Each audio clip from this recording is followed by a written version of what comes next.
என்னாச்சு? நல்ல நல்லதமா அழுதுட்டு இருக்க. அனிதாவை நினைச்சாதான் அனிதாவா? மனசு கஷ்டமா இருக்கு. புரியல. உனக்கு புரியாது காசி. She's a widow. என்ன சொல்ற? ஆமா, அவளுக்கு கல்யாணமான ஒரே மாசத்துல அவள் ஹஸ்பண்ட் ஆக்சிடென்ட்ல இறந்து போயிட்டார். அவள் வாழ்க்கையில் இந்த மாதிரி கஷ்டம்லாம் வந்திருக்க கூடாது.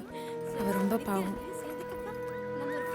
ஆனால் அவளை பாரு, எப்பவும் ஜாலியா துரு துருன்னு சிரிச்சுட்டே இருக்கால. கடவுள் எப்பவுமே இவ்வளோ அழாம சந்தோஷமா வச்சுக்கணும். சரி, அதை விடு.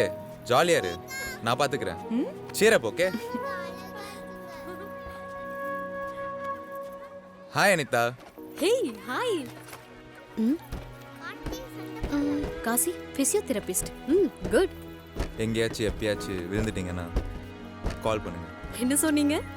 நான் விழுந்துட்டேன். நீங்க சத்தமா சொன்னது கேட்கல, ஆனா நீங்க மெதுவா சொன்னது கேட்டுச்சு.